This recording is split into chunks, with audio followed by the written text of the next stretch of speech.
What do we need to do more?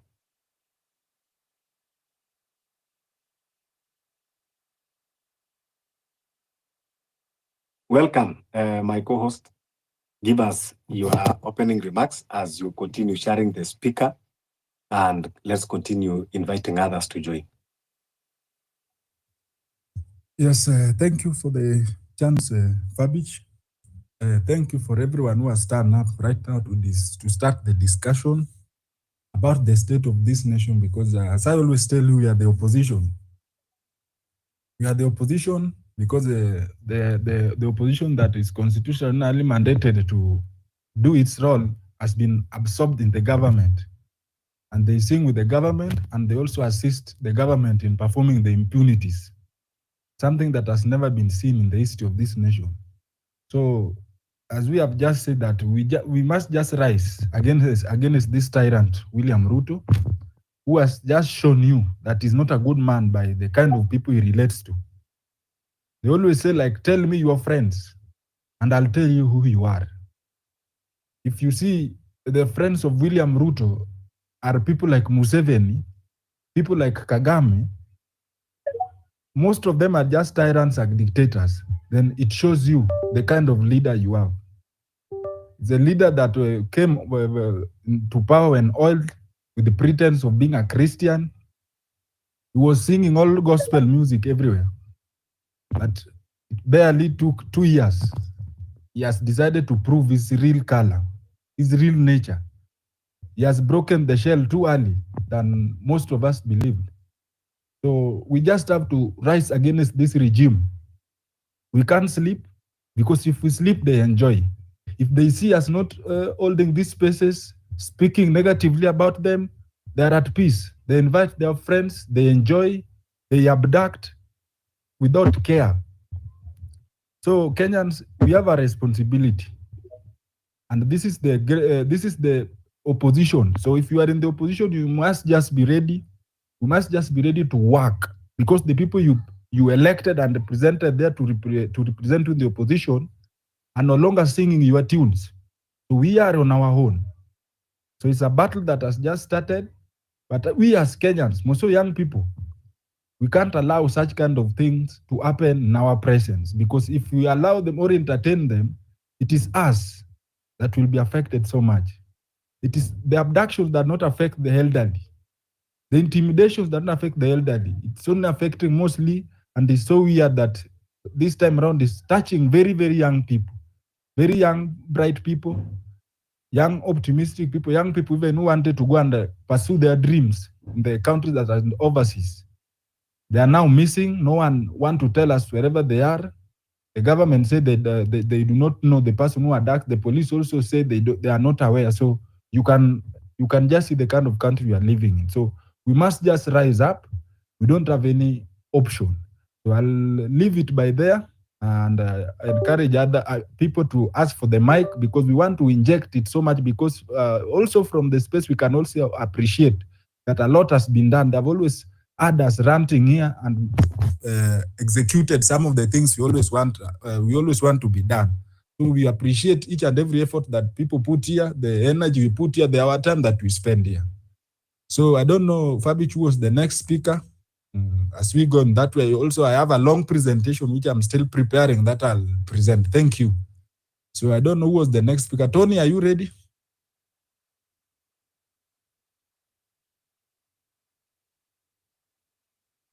Malia. Yes, Malia, welcome to the space.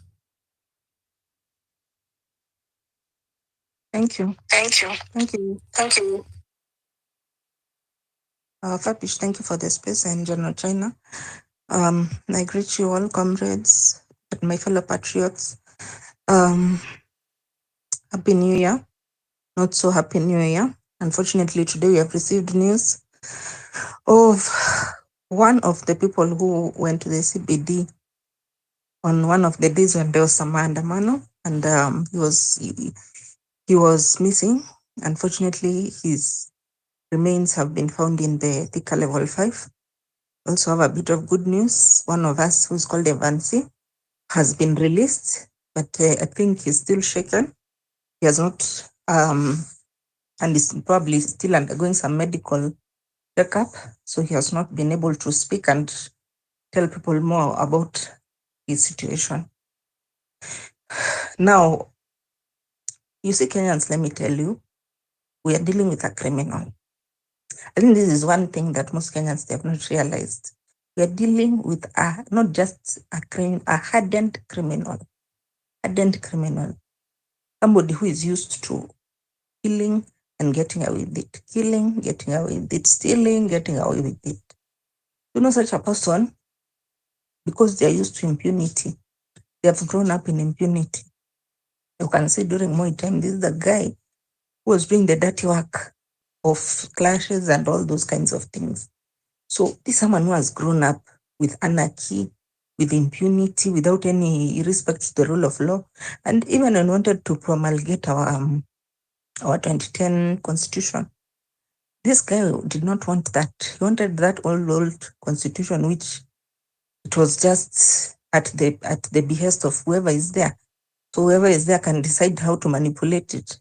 He did not want something which was a constitution which was very clear and direct on how he will go about how a country should be run.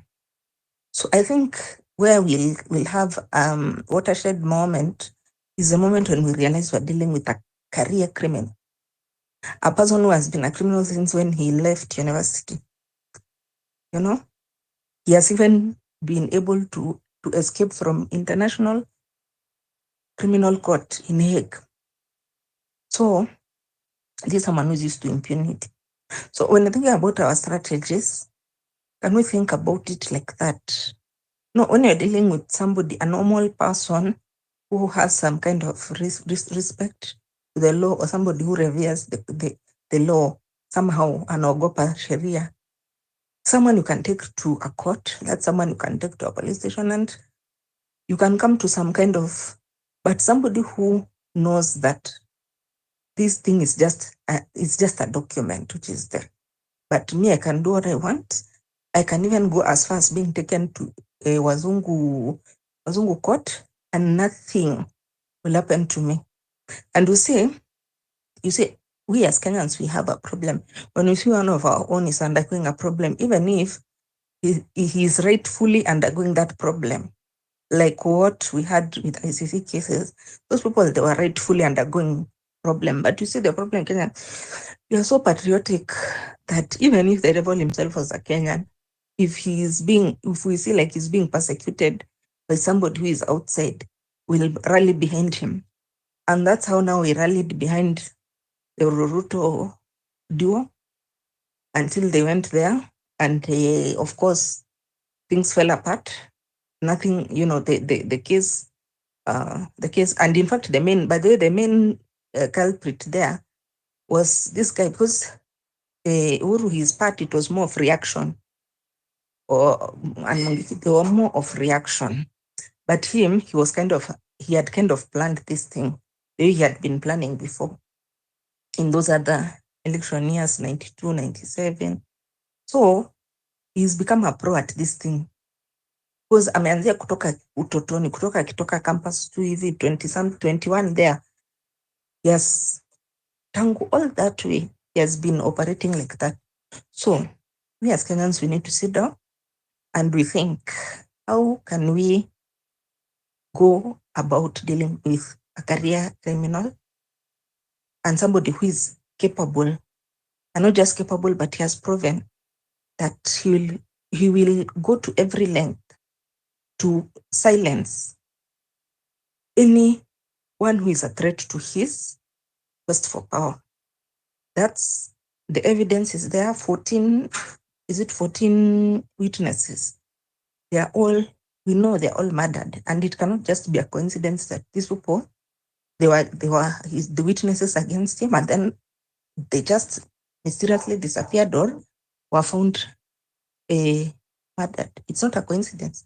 So this is a person who has that mindset. I think for many of us, we still think that this is somebody who defers to the constitution or to the law, or to maybe those wazungus, US and UN, what they can say. That's not the type of a character that we are dealing with.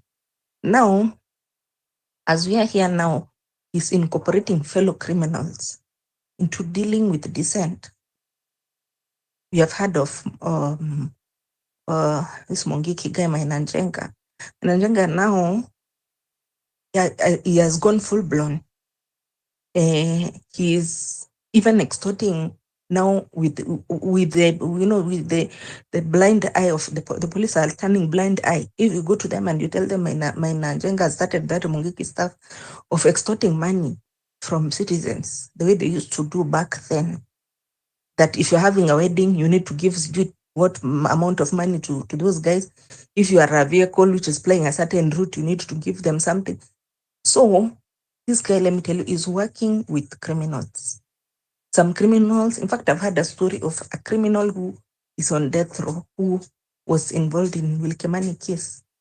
And the guy was supposedly, shortly after he was incarcerated, he was taken to a hospital, according to what is being said, that he was taken to a hospital and he died.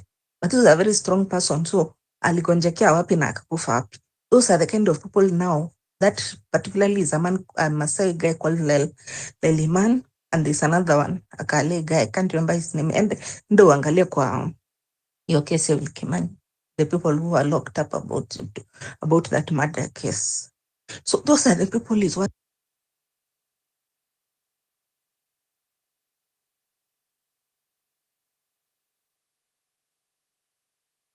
Sorry about that. So, guys, we are dealing with criminal. That is number one thing we should have in mind. If we can have a strategy of dealing with a hardened and international criminal who eliminates all, you can see even his own lawyer who was doing his dirty work, eliminated him when he saw like he might be able to betray him. So it's a ruthless person.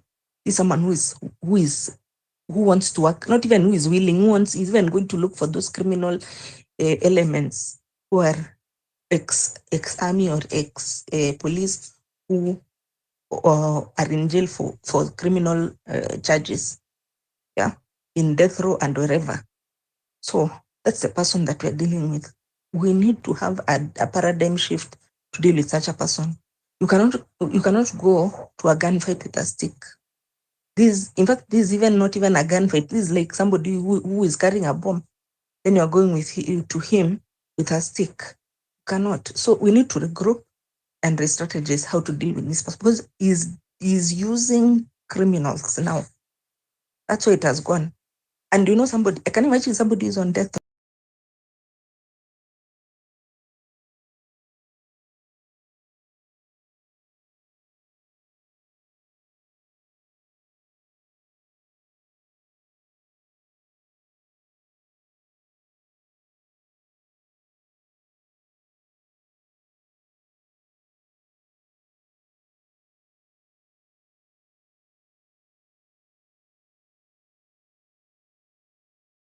And re-strategize how we can deal with such a character.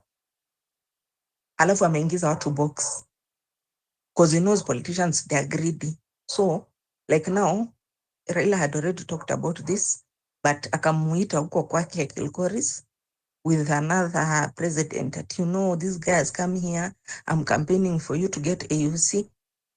Maybe Raila will be useful for us once he flops this thing of AUC. But as for now, don't look at him. He's not in a position because there's something he wants, and all politicians, they always want something.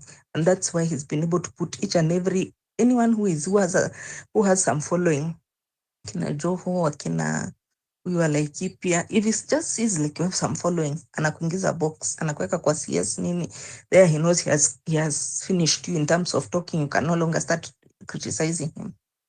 So guys, that's the situation. I'm very sorry, and I send my condolences to the gentleman whose remains have been found. Let's keep praying for the others that they will come back alive. I'm keeping hope alive that they will be back alive, although it may take some time. But if they have released Evansi, maybe also because I saw Catholic priests, they also came out to say for those people to be, you know, he's usually sensitive about church because of the numbers which are behind, especially Catholic has a lot of people. So he may release them, but let's just pray, because you see, when you're in those dungeons and you are being tortured, anything can go wrong. So let's just continue praying. Mungu awasaidie. Nothing, isiende kwa extreme wakuwe maimed. Unajua pia unaweza achiliwa lakini umefanywa mambo mpaka ukakuwa like Matiba was a vegetable and he was a very strong man, but alifinywa sana mpaka his brain ikaenda. Thank you. Thank you, Malia. Yeah, we cannot only say that let's pray, because prayers alone without action cannot do anything. We have to do action, because there is a reason why God gave us ability to think, ability to act, and gave us to be more different than any other primates. We are above. Yes, I want to agree with you that William Ruto is a criminal and is operating in a criminal nature, in a criminal manner. And yes, it is true that we need to think outside the box. And how to think outside the box, I want to agree with you that yes, we can no longer, we have been saying, number one, we have to agree that now we are at war and we are dealing with a gang, not a government, because government cannot operate in a militia like. We don't have any business again in thinking that we are dealing with a government. We have to know that we are dealing with kind of militia. So, and the way to deal with militia is also to operate like one. And that is why we are saying now that going forward, we are going to be radical and we are going to have our self-defense. And, we will not take any abduction anymore. This message, we should make that statement. And yes, we should now have the total defiance against this gang of William Ruto. And, even this maandamano of coming Monday, we should apply all manner of things. We should not just only say that we are fighting to come to the CBT. We should now go to total defiance. Block the roads, block everywhere that is blockable, and total defiance. Because this is a language that you understand. Ruto is a violent man. And a violent man cannot understand any other language. He will only understand the language of violence. So, in as much as we have tried to discuss with him, we have read the whole constitution. Nearly every Kenyan now is a lawyer. We already know all the chapters of the constitution, but he's still acting on defiance. So what do we need to do? I want to agree with Malia. Now, I want to hear from Kenyans. What do you think we need to do? So let's go to Harry, then we go to Jeff.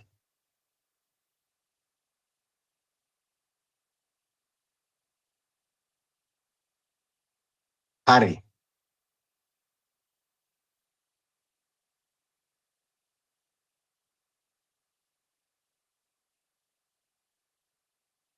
Harry Dale, unmute your mic and proceed. If you are not ready, let's go to Jeff in the meanwhile. Jeffy. Good evening, my brother Fabish and General China too. I want to bring greetings to every compatriot here and your audience. When we speak about maandamano on the 6th, and Monday is Monday, there's how we got here. There's no other choice. We have no choice. We've been pushed to the wall. You can only push a man too far. And I think when a person gets to the last end of choices, they have nothing, no option but to fight back. And so for me, I think we have given this government too much time for them to listen to us, that we are not just naysayers, we are not just speaking, from a point of ignorance or lack of information. when we clamor for justice and clamor for transparency, good governance and accountability, and now the freedom of those that have been abducted, almost 3 weeks now, that cannot be naysaying. Those are facts. We've seen them. And somehow there's a trail of evidence. We have CCTV footages. They are all over. An admission by this government from the top that we will stop abductions. And then 7 days later, these guys are still missing. And we've been treated to a horrible festive season, one of a kind that we have not seen before in this nation. It bothers me that our nation has degenerated and spiraled down to this low. And we cannot just sit back and watch and sit pretty. We have to take our country back. I've listened to the kind of conversations at the politicking that was happening today at Wetangula's mother's burial. And it bothers me that on top of graveyards and untold suffering and pain and grief, people can still joke around with this. People can still defend themselves for this. I think it was yesterday that the DCI issued a statement of one of the activists here, whether we agree entirely with what he does or how he speaks, but he has been an activist. This guy is called Francis Guido. And it bothers me that they can actually give him an ultimatum to present himself before the DCI office, or else they come for him. Let me just remind you guys that on the 11th of August 2022, one Didmas Baraza, the same DCI, issued a statement. The Directorate of Criminal Investigation is warning Honorable Didmas Baraza, who has since gone into hiding after the brutal murder of one Brian Olunga, to surrender to the nearest police station within the next 6 hours. And then 2 years later, this is the third one question: did they not find him? We see him all around flying with choppers. He is still a member of parliament. They know which constituency he represents. So the idea that we can have selective accountability and justice in this country is intolerable in this day and age. And so for me, I am going to the streets on Monday because that is the only thing I can do now. Because if we keep quiet now, what happens? We have already seen the gimmicks. You know, what has this government become? What has the presidency become? The president says, admittedly, they are going to stop abductions, and then 7 days later, that there's nothing to show for it. And my question is, what is happening behind the scenes that we are now left to this conundrum? We do not know. We are just left to our own resources to kind of just speculate and, you know, kind of just guess what is going on behind the scenes. And my question is, if the president be the chief and indeed commander-in-chief of the armed forces, now the commander of the abducting forces, then why is his word not an order? Why was it, that it seems like the order he gave fell into deaf ears the same way our pleas on him falls on his deaf ears? So who is in charge of this government? Is he the one that is in control, or someone else is manipulating him and he's just a puppet? Those are the questions for me. And if he be then the man that is in charge, as he purportedly, postures himself to be, then the question is there no life to free at all? Are these boys still alive? Why are they being held incommunicado? Even after the clamor, even after we've gone for Mandamano on Monday and on Tuesday, what is this? What is happening? when the international community has voiced itself out. And then the president goes to this Matanga today, and he says to the visitors who have come there, he says, you guys don't worry about how these politicians are answering back to each other. You know, this is how we talk in Kenya. What the fuck? And then when to hear people like Francis Atwoli say that there is even the thought that someone can abduct himself, place himself into an A&B for 3 days, and then because he wants to seek for donation from some organization. We cannot allow us to continue descending in that direction, Mr. Fabish. So maandamano is supposed to be there because there's no otherwise, there's no way, there is no language that this government seems to understand except that. So for that tone deaf tendency that we see, the opulence, the arrogance, the bravado, the thumping of their chests, is the reason why there is a clamor that we need to drain this swamp, and we need not to take longer. We cannot suffer longer to wait for 2027. Those who speak of 2027 are distractors of the movement and the cause for which we stand.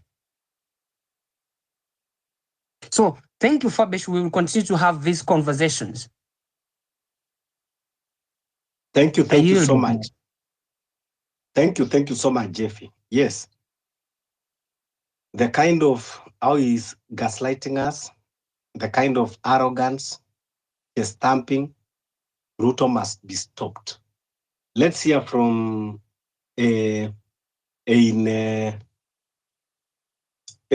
Kenyare.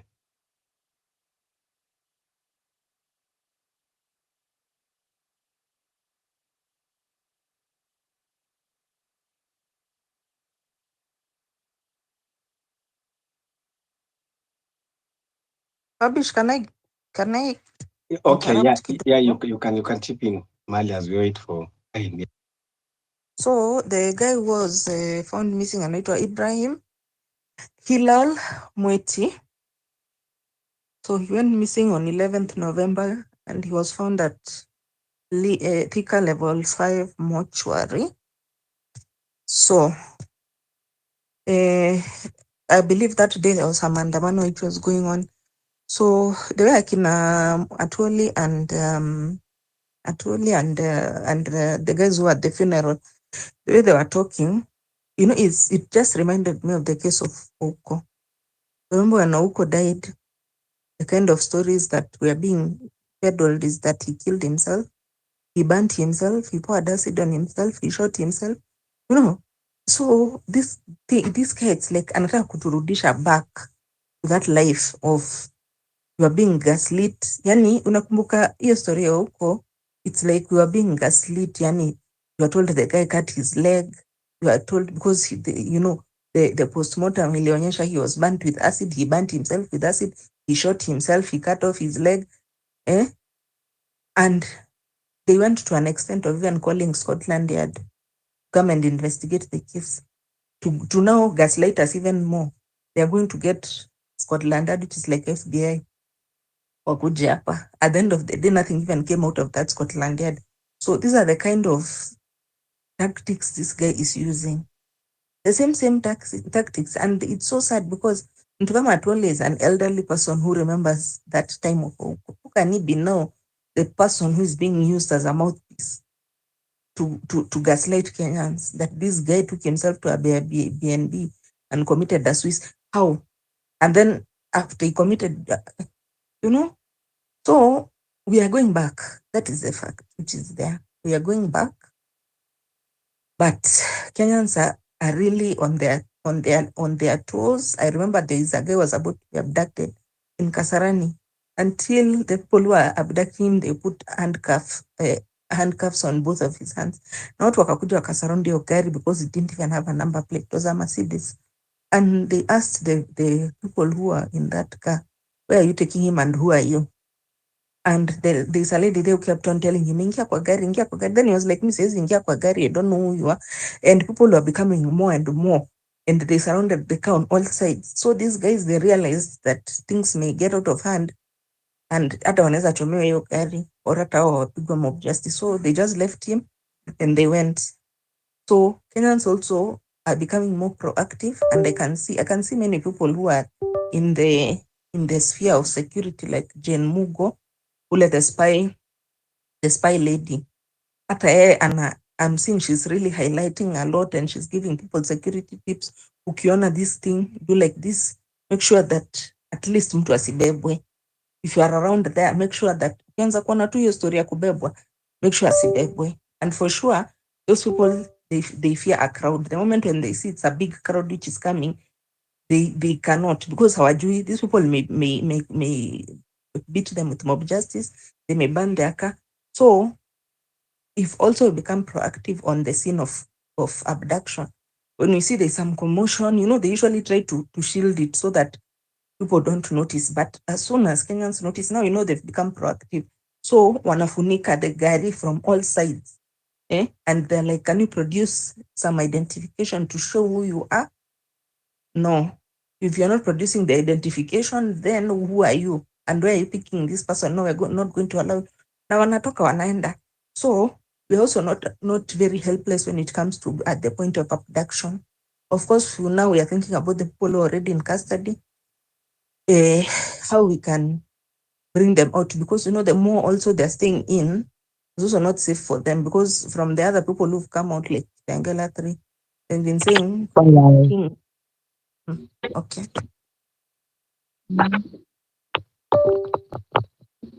Go ahead, please. Follow all friends. Follow will get back. Okay. Follow all friends. Follow will get back. Huyu amekuja na. So today there is something very interesting that happens in Nandi County, a place called Chemase. There is a criminal who killed someone, and he was taken to police post, actually in that Chemase. And the area residents, they were not satisfied that the person who was killed was going to get justice. This happens today. So the residents stormed the police post, bring out the suspect, lynch him to death. They banned him. They banned the police station, and they banned the police vehicles, and they left. This happens today. Perhaps our compromised media might not highlight it, but I hope they will highlight it. Let me repeat it again. A suspect who killed someone in Nandi County, Chemase, arrested by the police, taken to Chemase police post. Residents were not satisfied that the family of the deceased were going to get their justice. They marched to the police post, bring out the suspect, lynch him to death, burned his body to ashes. They went for the police vehicles, burned them to ashes, and they torched the whole police post down to ashes.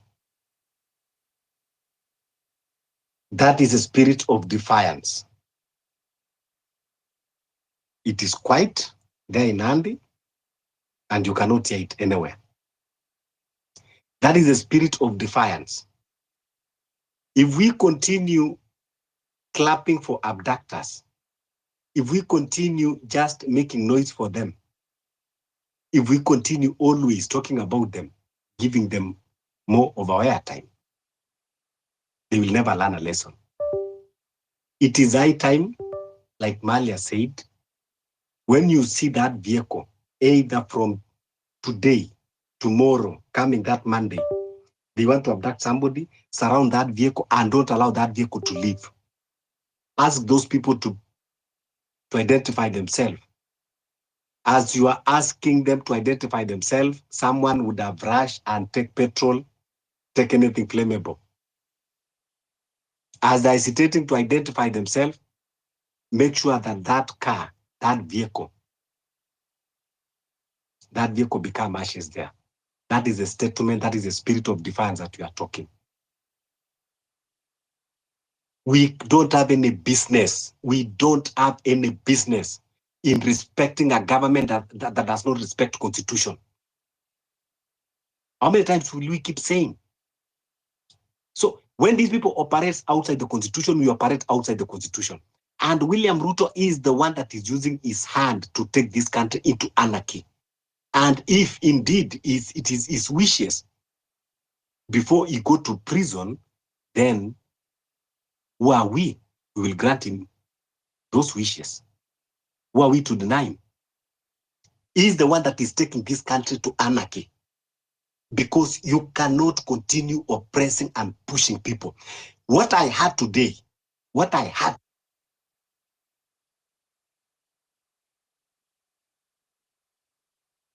talking in the burial, you know, a whole majority leader talking in front of president who is just laughing like a fool, saying that, you know, when someone come and calls out about abduction, the governor of Trans Nzoia, and they start to attack him, gaslight him, and in a reason that, oh, because Uhuru was abducting and killing people, so now it is a competition to kill innocent people. Why are they not doing competition with their own children? Why are they not doing competition of killing with their own children? Now they are killing us like we are animals, like people who are going to hunt. You know? And Kenyans, we want to take this as normal? We just want to take this and keep quiet as if it is normal? Someone boasting that because this one was killing, then I have to outshine him. I have to kill more. That is exactly what they were saying. When you say that Uhuru Kenyatta was dumping to Ribayala, so now I have to do more because Uhuru Kenyatta was killing. None of their children have been killed. None of their children have been abducted. None of their children have been deprived liberty. And that is why they rejoice by killing us. What are we talking about? This government, it is not government, it is a militia regime that has already declared war. At this point, we need even to be talking and even thinking outside the box, even getting allies from other countries, even who can supply us with small ammunition, so that even we can be able to arm ourselves and protect ourselves. It might be an uncomfortable thing to talk about, but I'm telling you where we are heading in this country. It is William Ruto that is taking this country. They can give me, you know, warrant arrest like they give Gaito, but this is the reality. If William Ruto, you can sit down and hear people praising abduction in front of you, and you are laughing like a fool, and you stood and you did not condemn, instead you continue praising. And then when we talk at the stupid DCI wanaletea watu at warrant, we don't have a country here. We don't have a country. A country where a leader will talk and sanitize abduction because the children who are being killed are the children of the poor. We might be poor financially, but this is our country. Whether we are poor, whether we are millionaires, this is our country. Kenya is not meant for millionaires. Kenya belongs to everybody, whether you are poor, whether you are rich, whether you are a madman, whether you are a genius. It belongs to all of us. So, based on their talks, we should not even be waiting. You know, if you ask me, we could have even start attacking. Because these people, they are not remorseful. They are not remorseful. because none of their children have been touched. They are walking like kings. Kenyans, let's wake up. We cannot continue with this level of madness. We cannot continue. When we talk, they say that we don't have discipline. It is better I don't have discipline, but I live, than to have discipline and to kill me. We cannot be subjected to torment, to oppression, to torture. All Kenyans now are tortured psychologically. You cannot think right. We cannot continue that we have always to converse in a low tones just because we say that the world will hear. Yet this is our country. We were given this country by God, not by a human being. And all human beings are equal. William Ruto should be told that leadership is not a birthright. And you cannot rule people by force. So at this juncture, we want now to request a good Kenyans who are in police force. Please, also you need to play a role in this movement. Act of defiance. Stop taking stupid orders and do anything to sabotage the regime. Our good Kenyans, brothers and sisters at the armed forces, don't keep quiet when this country is perishing. History will judge you harshly. You have brothers, you have parents, you have siblings, even when you are in uniform. You have all seen. We did not elect government to start competing with the government. We don't have any business to compete with William Ruto. Not everyone wants that seat of presidency. But we just want a good country, a country where human rights, human dignity is respected, a country where life, sanctity of life is respected. That is what we wanted, and that is our dream. So we need now to have different ways, different mechanisms. Peaceful protest alone is not enough. We need now to have a cocktail. We need to have a cocktail of self-defense mechanism. We need to have defiance. We need now to have all our hands on deck. Those civil servants go slow, start frustrating this regime. Teachers start going slow, start frustrating regime.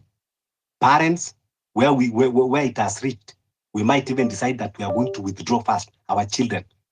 If Kenyans were serious, those who are abducted, they are no different than ours, than the one you have in your own house, in your own home. So it's better we keep first our children and demand. Next week, they're opening schools. We need to tell our children, no, in the whole country, let's keep our children first. Release those that you have abducted. They are children like this, our own. What is the essence of us sending our own to school only tomorrow to be abducted, to be killed? That is one way of protesting and showing defiance. So let's hear what Kenyans do we need to say? What do we do more to pile pressure? Mkenya, naona umekuja. Thank you, Fabish. Good evening. Good evening, Fabish. Yes, good evening, Kenya, and welcome. Thank you very much.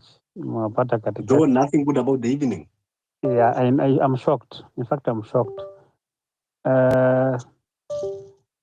If you guys watched what has transpired at Bungoma, it's a shame, total shame, and it has come to my attention. But the human life with our Kenyan leaders has no dignity.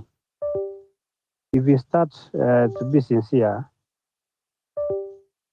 mambo ya matusi, Raila ametusiana na Ruto wakati wa siasa, mchawi, mganga, muuaji, umefanya vitu mingi, mwizi, makanga ni mwizi, bla bla bla. Our Gen Zs and millenniums tukatoka kwa barabara, tukapigwa risasi, tukachange tactic. Sasa ni ku iron out our issues kwa mtandao with cartoon activism, the lack of debate, the likes of Wili Mwangi, wakina Mtesi, umeanza ku abduct, that's what may normalize. If you saw that the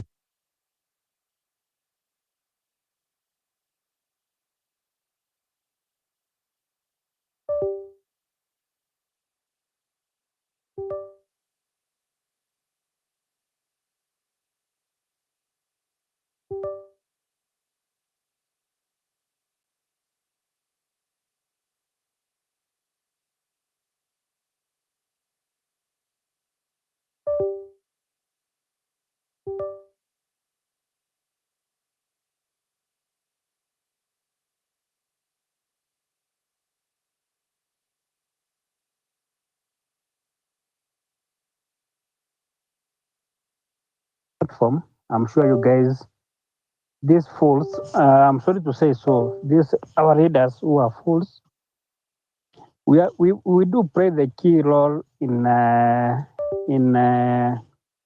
electing them. First, as the IBC is going to be constituted, which I don't know when, during the elections, we are the presiding officers. Guys, please, whoever is going to apply to get that job, please don't let us down. This regime, people are against this fellow. People are against William Samoei Ruto, including myself. Once utapewa hiyo role, sijui kama atafika. That is na message na deliver. Be genius. He needs to go. We need this fellow to go totally. But hatujafika hapo. So since mumeona message inakuwa delivered wakina Kimani Ichung'wah, you saw what the Speaker of the National Assembly, the Speaker of the Senate, what he spoke, bullshit. And this is what we very clearly.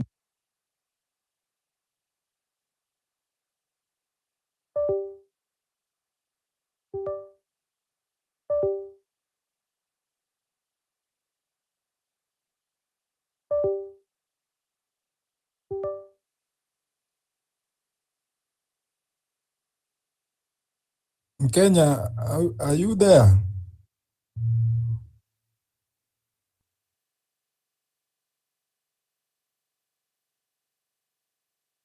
Hello, Fabish. I'm not listening to you. I don't know if it is everyone. Yeah, I think we lost him at some point. Kenya, are you okay now? Yeah, I'm okay. Okay, go ahead. Do you hear me? Yes, now we can hear you. Oh, so thank you very much. Fabish, as you echoed, we need to up our socks. We need to prepare ourselves mentally. We need a pure resistance. You saw they are curtailing everywhere. You saw they are now ganging up against the Gaido. They are against each and every person. You saw what Kimani Ichung'wah did to Mr. Natembeya. Natembeya is the only person who spoke somebody there to the eye to the president. But you saw what Ichung'wah did. So as much as we are here and as much as we are preparing for Monday, if indeed Monday we are going to come out, let's continue praying for these guys, our 6 guys, and those others whom we don't know in our prayers, so that we get to wapate wakiwa hai. And the other thing is that let's practice resistance. Let's start a go slow. Even this Safaricom line tuachane nazo, tuache tutumie vitu zingine kama Telcom, Airtel. We start a go slow. Thank you very much, Fabish. I'll be contributing as the time goes by as we proceed. Thank you, Fabish. Yeah, thank you. Yeah, I want to agree with you that the rage should even get more higher. Ain Muda, are you okay? Are you ready now? Okay. Yes. Yeah, go ahead. Go ahead, Hi, Fran. Fabish. I want to say something only for 2 minutes. I want to ask, how can we stop the abductions? How can we go? Which ways are we going to use to stop these abductions? And another thing I want to say, we have to stand up now. We have to fight for our country now, or else we are going to be like Syria and Uganda, where we are not going to be able to criticize these politicians. Anybody who's going to be against the politicians is going to be jailed and killed, just like Syria, just like Uganda. The time is now for us to go back to the streets and say no to abductions and say no to corruption and bad governance. For example, right now, England, just like last year, they have a new prime minister. Now they don't want him. They don't want him, they will make noise. They don't want him, he will resign. But in Kenya, we are being abducted, we are being killed, we are being overtaxed, and Ruto doesn't want to go, and he even wants more time in power. We have to be serious. We have to seek judicial system that is working. We can't live like this. This is just like going back to 1978 when Moi took power. Okay, that's what I wanted to say. Thank you. Thank you so much. There are some issues I want to highlight. When we talk of defiance revolution, there are some mechanisms that we need to apply. And it has worked in even other countries where they were under dictatorship, like this one of William Ruto. So we need to have the hybrid approach, that is strategic framework of revolution, which is non-violent core with defensive violence. So we use non-violent resistance when we go to protest, when we strike, when we, and we start to boycott. So this is normally a primary, means and, to show protest. And then, of course, we have to incorporate self-defense mechanism so that we can protect when we go to protest, and also we can protect in our communities and activists from being abducted by this regime. Then also, we need to start targeting and disrupting the systems of the oppressor. We conduct non-lethal sabotage. We disrupt the systems like communication. Like we can have, those people in the tech space. We disrupt those communication, the supply chains. We also disrupt even the financial networks. We also need now to hype that defensive mechanism so that we can be able to neutralize threats, like when they want to do violent crackdowns and this abduction. And again, what is important now, then we need to start thinking of building a parallel governance, like from community level, we have councils so that no one can be able to infiltrate the community, even because sometimes we see they use these politicians to come and mobilize people and start talking their bullshits, like even in burials. So we need to have a parallel governance, from the community level. and coming all the way to the national level, when we have at least a command system. And of course, we also have our own underground networks. And so that, and then when we have those kind of parallel governance system, then we will be, like showing them that we are providing alternative leadership. Like, when they talk this, we go and tell, ourselves that, no, we are going to do this. And also these self-defense units in our localities, so that we can be able to protect those systems. Because when we talk of parallel systems, we will even start to do like our own connection of water, our own connection of electricity, where we just give a community. And then we need now defense system that they will be protecting, this parallel government. So we have like some kind of our own force. And also what is important, especially to Kenyans who are in diaspora, is international advocacy and pressure. You need to leverage nonviolent methods to expose regime atrocities and garner global support, like, writing letters to the UN, writing letters to ICC, writing petitions, writing memorandum to all the embassies abroad. When we say abroad, is from neighboring countries in Africa, all to Asia, to Europe, to the US. So when we expose them internationally, it is going to affect, because even the investors and the global partners, they will step backwards. They don't want to continue doing dealings with them, and it will affect them. So we have to amplify this and strategize on the resistance movement. First, we need unity. And we need also to, like identify, build some alliances from grassroots. Even, like political, social gatherings, and, from grassroots. We have now physical gathering, like those barazas, so that we can talk to people, they can understand why this regime, why people should be defiant to this regime, why no one should, why, people should not, people should not expect a chief or sub-chief to come and start telling them that the government say this or that. So when we unite, we form coalitions, and now we go to the grassroots, we tell people, so that everyone can understand, and everyone now stop taking orders from this regime. And of course, then we need also to have mechanism support, so that we can be able to, as activists,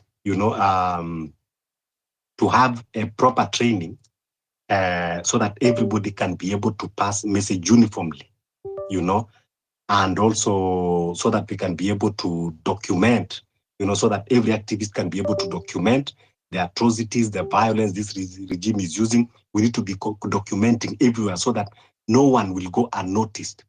So if everyone is trained on this, we have where we do some workshops, and know how we can be able to document. And of course, when you document, where do we need to keep this our data, and also those people that they will be providing security, that we say, we need also, like given some basic trainings of defensive mechanism, how at least, to protect the community, how to disarm, someone who is armed, those kind of basic trainings. This is where we need to go. And so if we continue this way, then now this regime will understand that we are serious. When we'll be able to neutralize the attack, is now when they stop joking and stop making, like a fun out of people's lives. So we will continue having more ideas coming in. Let's hear from our comrade from Uganda, Mugisha. And please, kindly, let's continue retweeting the space, share the space, request the mic, because we want to hear also, what do you think? What methods can we apply? What other pressure mechanism do you think we need to apply? So, Mugisha, welcome.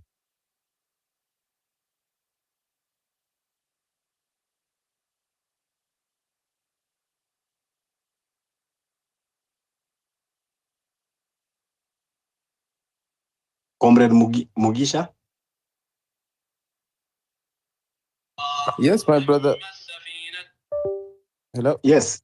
Yeah. Welcome and give us your submission. Thank you very much.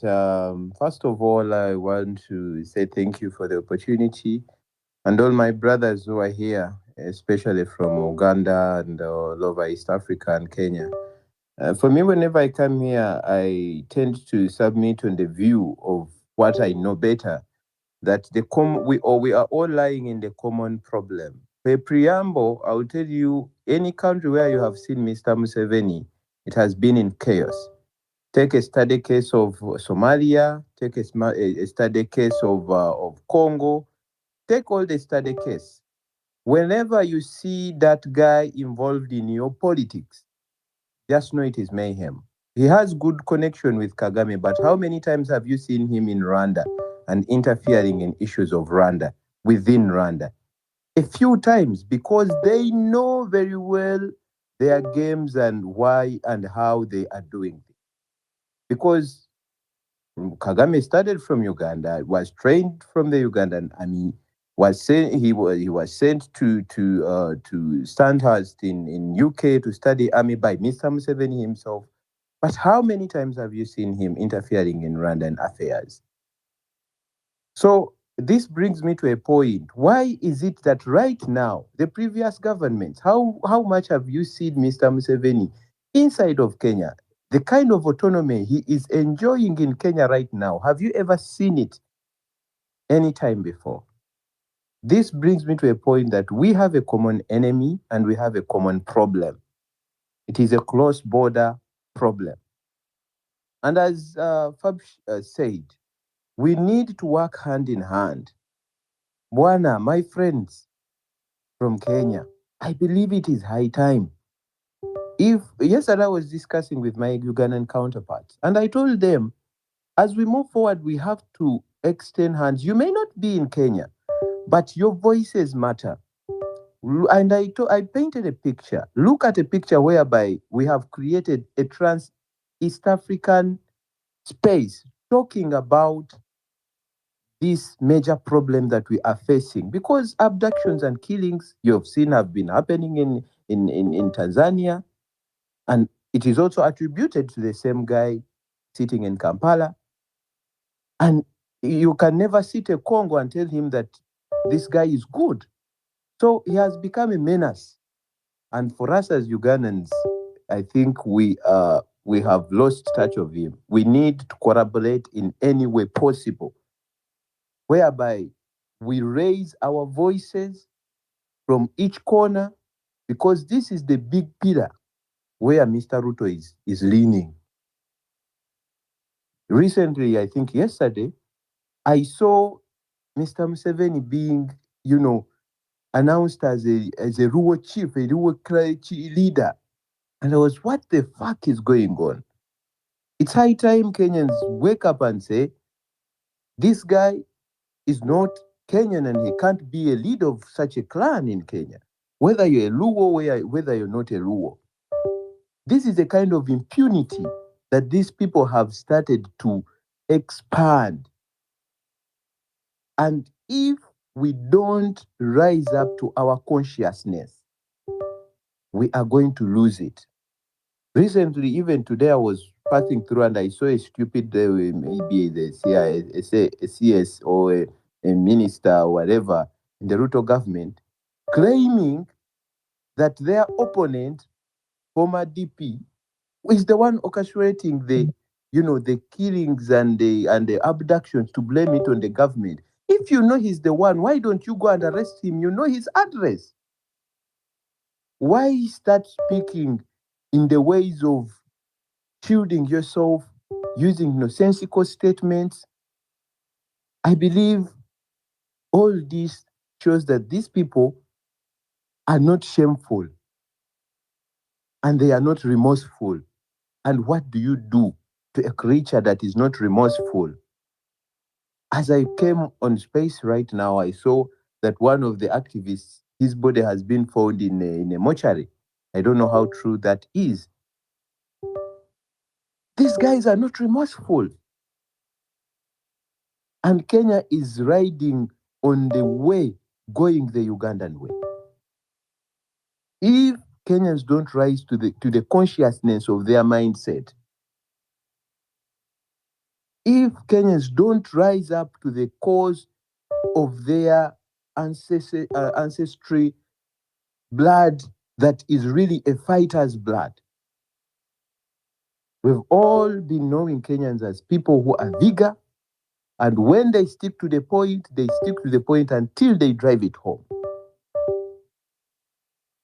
So I believe that is one thing that we should really have into our mindset, work hand in hand, collaborate. If a Ugandan is not in Kenya, we can't, for example, he can't join the Monday protest. Let them use their gadgets in their small numbers they have in their baskets, because this is their problem. Their person has been gassing all around and now has gassed up to Nairobi. So Ugandans of consciousness should do the due diligence to amplify the voices of Kenyans wherever they are, whether in diaspora,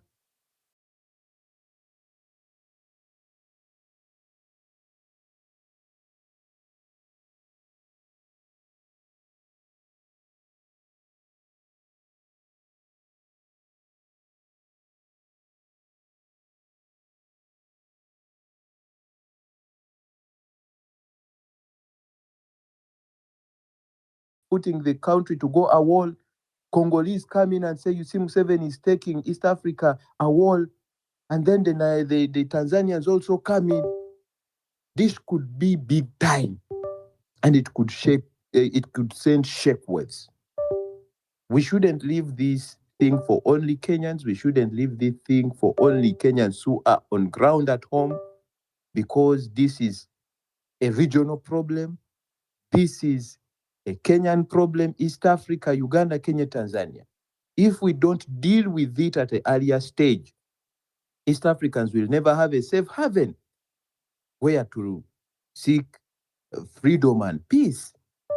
As I conclude my submission, Kenyans who are abroad, you can also demonstrate by not sending remittances to Kenya. You tell your people who don't want to join, for 1 month or 2 months, we are not sending you any coin. Keep food in the houses. We are rising up and we are not sending remittances to Kenya. Then you will see how Kasongo will start wiggling the tail. Because these governments are fueled by the money that comes from remittances from abroad, and then the on-ground industrial protest starts, and then we can reach home. I beg to submit from there. Thank you very much, General, for the opportunity given to me. Thank you so much, and for that wonderful submission. I agree with you that we have common enemy, especially in East Africa. I also want to agree that Museveni has become disaster for East Africa region, because we know what happened to Southern Sudan about John Garang when he was from meeting Museveni, and we know that it was not a coincidence. We know what happened in Rwanda. We know what happened in Burundi. We know what is happening in DRC. Yes, and I want to agree with you. And even some people are saying even what happened in Tanzania is not also a coincidence. Yeah, and I also want to give my special appreciation to our senior comrade and the person that he always also, inspire us, Ruben Kigame.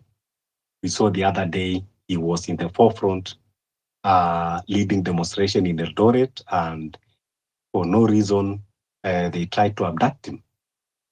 So welcome, Ruben, and anytime you request the mic, kindly come and talk to us. We are much obliged. Yes, so I want to agree with Mugisha that I think, yes, going forward, we will need a kind of collective engagement so that we will be able to treat the root cause. What we saw yesterday, how Museveni was bouncing in Kenya, coming with the full military into our soil. It was disrespectful. It was, some kind of arrogance of highest level. And I don't think that he even respect, Kenya as an independent country. You cannot walk into another country with your full military. You don't respect the sovereignty of that country. I've never seen it happening anywhere. Even when the president of US goes somewhere, he only go with his security, but he doesn't go with, full military. So, and that was not a coincidence. That was his show of power. That was trying to make a statement. And the problem that we have now is the one that is breathing life to William Ruto. But nevertheless, Kenyans, we should not wither. Kenyans, we should not buy fear. And yes, we now have to go full resistant movement. Defiance. There is no more time again of negotiating with William Ruto. We have negotiated enough. We have begged him enough. We have wrote a lot of memorandum. We have, a lot of petitions, but he has failed to hear or he has ignored. We need now to go to full defiance. We need to start sabotaging him. We will continue protesting in every county and continue making sure that we bring him down. I see in Kenya, your hand is up before we go to Sankale. Do you have something to say? Fabish, thank you very much. There's something that has run to my mind. I'm like, the way these guys spoke at Bungoma, the tone, they are contradicting themselves. You saw the mall, the big mall, Kimani Chungwa, the inner circle of William Ruto. I think after Natembeya delivering his message, this fellow ran to the podium trying to silence the matter. I'm getting worried, Fabish. I'm getting worried. These young kids might be in trouble. And the way Kasongo spoke, I don't think we are safe. Kindly, each and every individual in the space, let's be the watchkeeper of each other. My plan is, and my worry is, and my question is, okay, we are saying as much as we are going out on Monday, they free these young kids. What if they've tortured them and maybe they're not alive? We must think beyond the box, even without the box, so that we do it for once and for all. You saw the way he was speaking is as if he's now dictating on the form of mannerism, on the form of on how we are supposed to argue. We are not here as politicians. All of us, we are not here as politicians or leaders. We are here. We want proper governance. If you are going for that seat, you must be to it. Not just you be there, ukitaka kukosolewa, lazima pia unataka kunivuta kwa siasa. And this was not for Yoko. This was not for Omwangi. Mangi and wakina Mtise, wakina blah blah, wakina Mtesi. Mtesi, they are not after the prerequisite. They are for accountability and good governance. Good governance.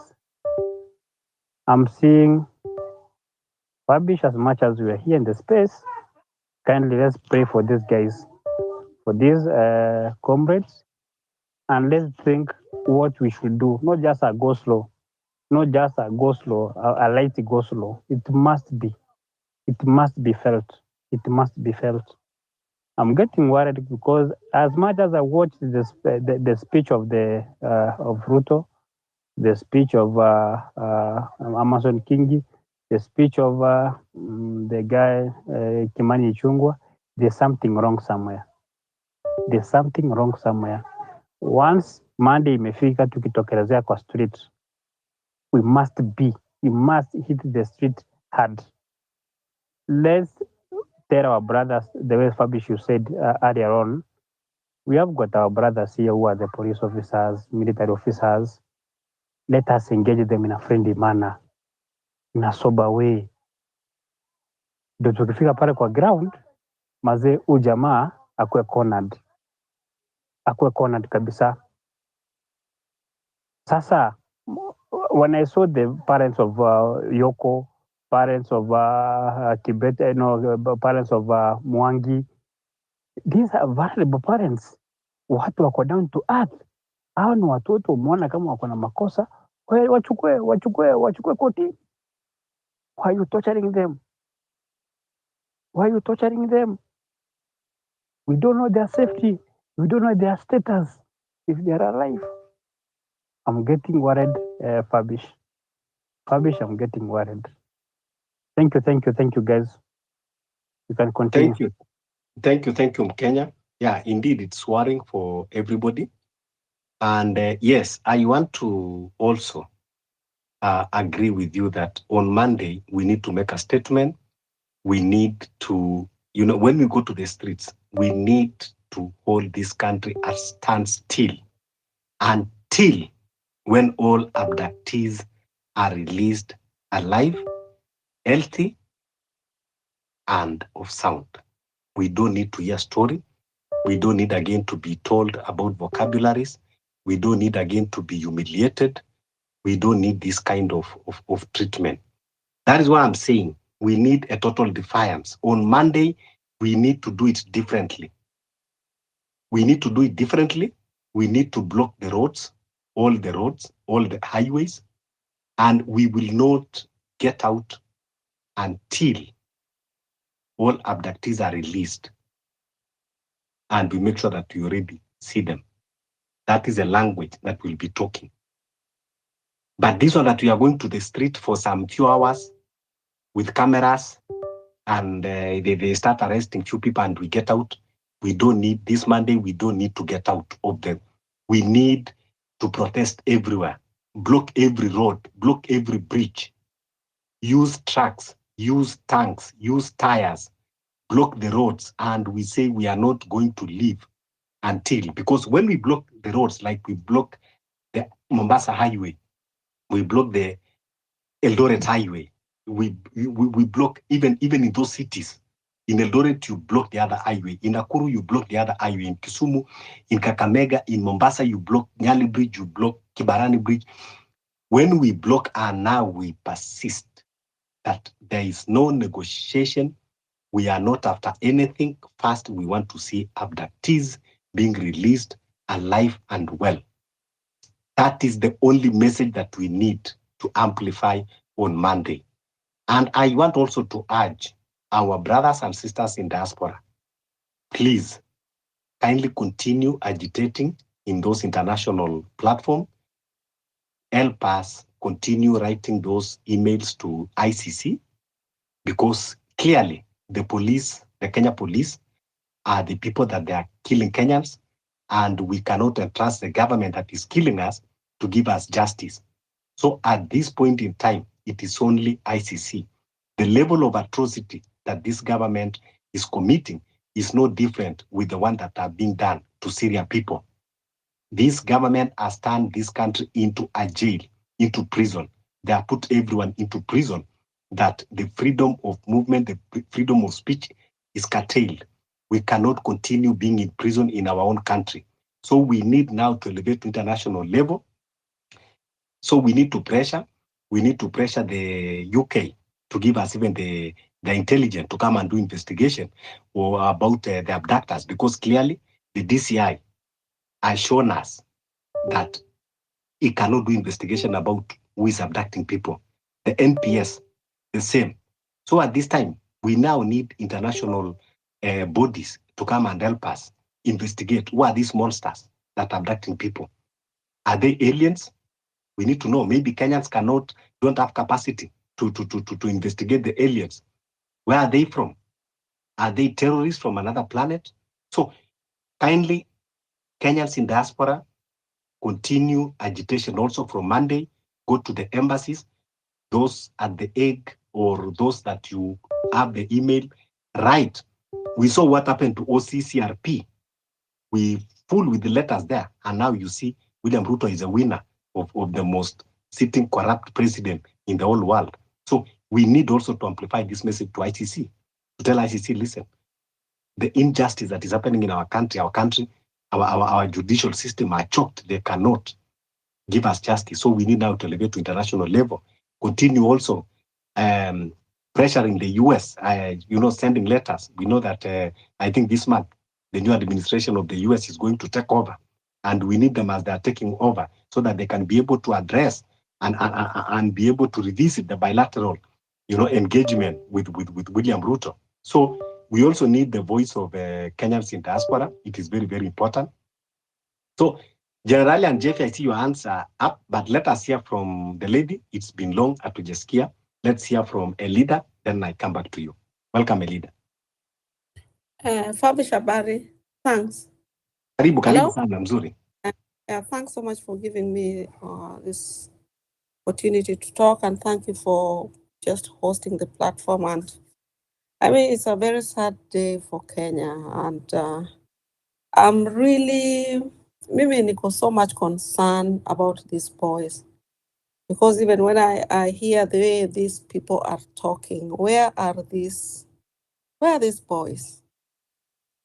And what are their parents going through? And my prayer, I'm just praying, and let's just hope that these boys are wako wazima, because this could be the undoing of this regime. But I hope not that something has happened to this boy, because really, seriously, if this regime was normal, seeing there's so much noise that people are making, and now that people are bombarding ICC with letters. And I think there was an article that, they're even sending people to come and investigate the disappearance of these boys, of these people. And what is even baffling me is, what is even shocking me is the stance that these people are taking, that even as Kenyans are suffering, even as Kenyans are going on the street, even as Kenyans are just demanding their right that is enshrined in our constitution, they don't seem to care. Someone like Amos Kingi, that this clown that really just collapsed Malindi, was the governor of Malindi, and all his money, he just used it on some women. If he can go to a funeral, and I don't even know why these people, these politicians, always turn either the church or funeral in their platform to air their BS. If you can stand there and say that if you don't teach your children, the world will teach them. What is he talking about? What is he talking about?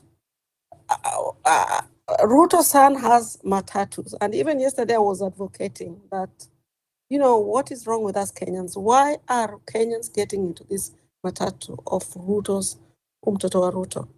And, these are business that's supposed to be for hustler.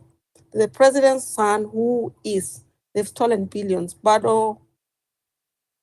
anang'ang'ana na business ya matatu. And as Kenyans, we are to blame actually, because that is something very easy. This is something that people can bring down by just boycotting that matatu, even if it's carrying you for free.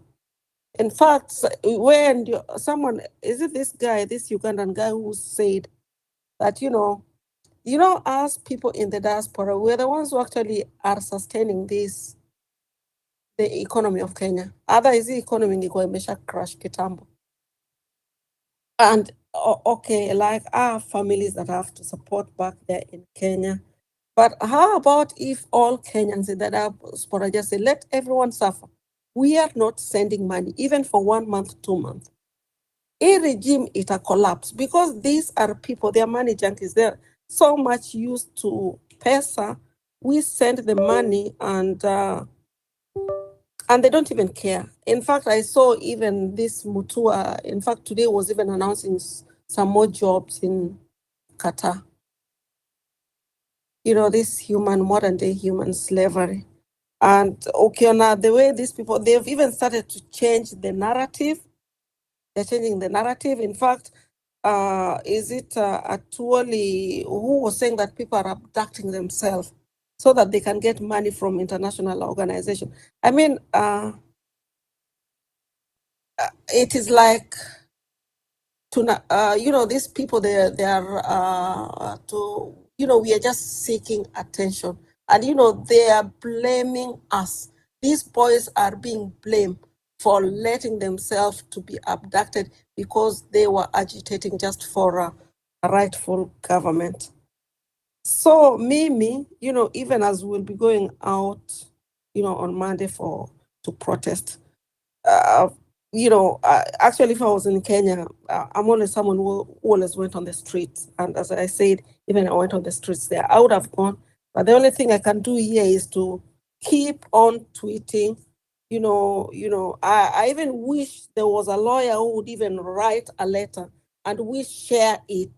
Some of us, we're not so good in writing, and we share it. And then we can all send this letter to the International Criminal Court. And if even, let's just say, like maybe 2 million Kenyans watume this barua and we bombard ICC court, they will, we will, something will happen. We saw when there was so much noise made on, regarding this vaccination of it's not even vaccination, they wanted to kill our. The more we agitate, the more we push. If there's someone in this media, like is it Jana alikuwa anasema that if us in the diaspora, if we can even post those post this post that these boys were posting, so that we are here, we will not be arrested. I'm ready to do that, but me, I'm not this Gen Z generation that they are so clever. They are so clever. They can come up with these things. I will do it. I'll post. I don't care. I mean, if that is the least I can do. At least mimi nitasema, I played my part. I did this. I agitated. I posted things. So, if we can all just come together, someone andike barua, a lawyer who is here, and we share it, and we send it all to the ICC, to the International Criminal Court. And, we must play our part, we are in the diaspora, because the last time when there was last Monday, when people were going on the street, I saw people in Australia, walienda, and even a few people in Berlin went. So let's just keep on pushing, and let's find a way where we can even share letters, we can share those posters, and we can keep on just pushing Twitter. I think it's a great platform. And and let's just keep on praying for these people. And someone else, another thing that that is really making me to be more concerned was the visit of that tyrant from Uganda. And when they went they were in Siaya, and even with Raila, and they went to this thing, Kit Mikai. I don't know the significance of that. You know, that is a very significant place in the Luo culture. But maybe I'll ask my sister. But you know, if Raila and this Museveni and now with Ruto, they are becoming so close, then we need to get worried and we must keep on agitating, because Ruto, as we see ever since Raila backed him, he has even become more defiant, and that is why he has this really don't care attitude that nobody can touch him. And you know, one thing I keep on, and I will keep on reminding my Luo brothers and sisters, and even our Luya's brothers and sisters, that these people are not our friends, they are our enemies. These people, you know, Ruto used the Kikuyus, and what did he do? He threw them under the bus. And he will do the same to the Luos. I mean, this is the guy during the last election, the last election after Raila lost, so many Luos were killed by Kalenjins, you know, those Kalenjin goons, you know, around Koru, you know, because we border with Kalenjins. So this wake up. Raila is not your friend. Raila is a globalist. He's a globalist puppet. And I don't even know why, you know, he's of late, amekotoki to, you know, Western or Nyanza. I don't know what kind of alliance he's seeking. But, you know, it is up to my Luo's brothers and sisters to wake up and know that we have one common enemy. And there are these demons who have grabbed power na wanatunyanyasa. And thank you. Asante sana, Elida. Yes. All I have to say for the moment. Thank you so much. Thank you so much for always being part of the movement and being vocal and contribution and using every means that you can, including, you know, teaming up with our comrades in diaspora who are also agitating for change, for justice, for good governance, accountability. Thank you so much, and continue with that spirit. We urge Kenyans in diaspora that don't just sit, don't just think that because you are in diaspora, nothing you can do. There are a lot of things that you can do, because also you demonstrating in diaspora, writing those petitions to the respective countries wherever you are, it makes a lot of impact. And yes, I want to agree with you that all these politicians, from Raila, from Uhuru Kenyatta, from, you know, mentioned Rigathi Gachagua, mentioned Kalonzo Musyoka, all these are conmen, all these are criminal enterprises, you know. They always come and do doing Kenyans and take us to circles while they know what they are doing. Kalonzo Musyoka is just shouting like, you know, like he is like us and is not doing anything. He is the one that even is holding IEBC at ransom. You know, so all these politicians are the same. Raila the other day playing a PR, just, you know, holding a microphone and saying, yeah, stop abduction. And yet they're always talking with William Ruto. They're always in the boardrooms, in the sitting rooms. He cannot talk to him man to man, face to face, but he just want and, you know, play PR. I think Kenyans are now clever enough, and we cannot be taken into those kind of shenanigans anymore. But it is good. When you heard the statement of Kasongo today, saying that he repeated more than 3 times that, you know, kuna watu wako online. So it clearly tells the country that now we, in online, we are the opposition. Amejua kwamba no opposition is sisi online. But now our opposition, see opposition ya kununuliwa, because you cannot buy all of us. We have 55 million Kenyans that you cannot afford to buy. And even if we were few, still you cannot afford to buy. So we have to continue agitating, and we have to come out. We have to lose our fears. Monday tujitokeze kwa wingi. And when we come out on Monday, please mobilize your family, mobilize your friends, mobilize your neighbors, your schoolmates, your workmates, everyone that you know. Tukuje kwa streets na hakuna kurudi mpaka our comrades waachiliwe. Let's hear from from George.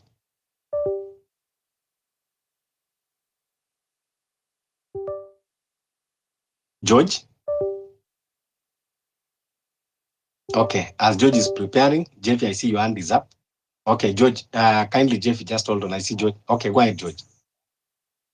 All right, greetings to all of you, my brothers and sisters from Kenya. My name is George Victor, Uganda, and I've closely been following the events that have been manifesting in Kenya. And sadly, I can say this is a cancer that now has infected the entire East African region by the virtue of the fact that we see even in Kenya, a country that was a beacon of hope and democracy in the entire region is becoming a shadow of its own self right now. And everything that is happening in Kenya today concerns us Ugandans, most of for me, not because it's my second home, but because for us as activists and advocates for democracy, it has been a safe haven to the point that actually they no longer actually only abduct citizens of Kenya from there, but even Ugandan dissidents who have oftentimes been coming there have been abducted and brought back to the country and subjected to the martial court in under very unconstitutional manners. And it's very important for us as a people to unite. If these people that are doing this to us can unite, previously we saw Museveni in Siaya joining Raila and Ruto. If they can unite and come together as dictators, I would say, it is also imperative for us as a people to come together and speak with one voice. But I want to tell you one thing, my Kenyan brothers and sisters, do not allow this issue and problem of abductions to fester. Do not allow it for even a second, because the moment you allow it to grow and embolden it within these people, this impunity is not going to stop. That's how it started in Uganda here. It started with one person, 2 people, 3 people, and you never spoke up enough until all of us were unsafe. Do not end on only hashtagging and speaking about it on Twitter or on radios or in conversations. You should stand up, show up, and speak up against it for these people to know that actually the fight is on. Previously, I think some days ago, I was in a space that was hosted by our fellow Kenyan brothers. And I told you, if there's anything you should realize, the fight against abductions in Kenya is not entirely against the UDA government, against the government of Raila Odinga. Of William Ruto. It's a fight against the entire system and political establishment of Kenya. So it is important for us to appreciate the fact that it is not only Ruto sponsoring this, like as a person. The other day I told people it was very ironic that the moment Ruto came out to say that they're going to stop abductions in Kenya, he was standing on the same pulpit with Raila Odinga. It would never be imaginable that such an event would happen. So the unity between these leaders has actually emboldened the things that are happening in Kenya today. I would love you, my Kenyan brothers and sisters, to know that you have the power to hold these leaders accountable, and you must stand up to it and call an end to all these things. What you did in earlier on in 2024 between June and July was a great motivation and inspiration for many people all over Africa, and also for us here in Uganda. We picked a lot from it, and we believe when you stand up higher and speak up and perhaps manifest your power, the truth to power, a lot of things are going to change within Africa. We believed actually Ruto was gone. I do not know why you guys backed down then. You should have never backed down actually. You should have never.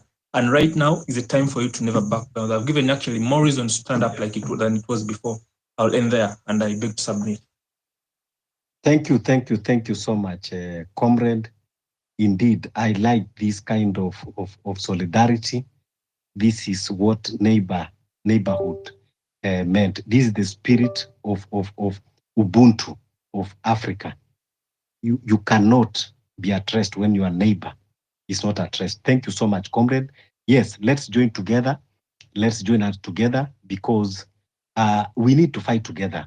Even what is happening in our country, we have had cases that even these abductors mostly are Ugandans. Museveni is bringing his mercenaries, to reinforce the Ruto atrocities. So thank you so much. We will continue standing together, exposing together.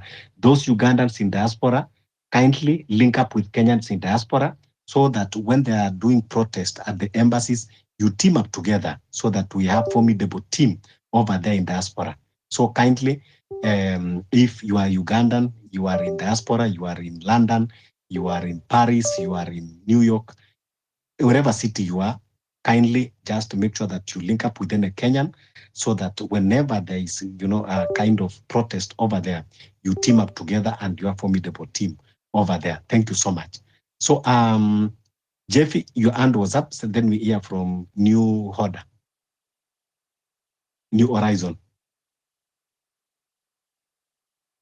Thank you, Fabish, once again. I think I will make my final submission. No, we will not go the Ugandan way. We will not end there. Yeah. Hello. Yes, who is that speaking? Do you get me? Who is that speaking? Susanna, yeah, just mute your mic. Someone is talking. Yeah, go ahead, Jeffy. Yeah, so I'm saying we will not allow and let ourselves to go the direction of Uganda as it currently finds itself in. And of course, even whether or not Ruto has spoken to us about his intentions to do that, there is a sense in which he is simply telling us that is the way to go. And we are saying we are not body. We are not going to that direction. I want for you to look at how, for example, CS Murkomen has been recycled over through all these cabinet, positions, and now he finds himself in the position of CS for Interior. That is a statement. It's not just this position lacked someone to be occupied. Ruto is doing everything possible to cling to that power, and he is building a fence around himself. Because I'm looking at it from a position there. Suppose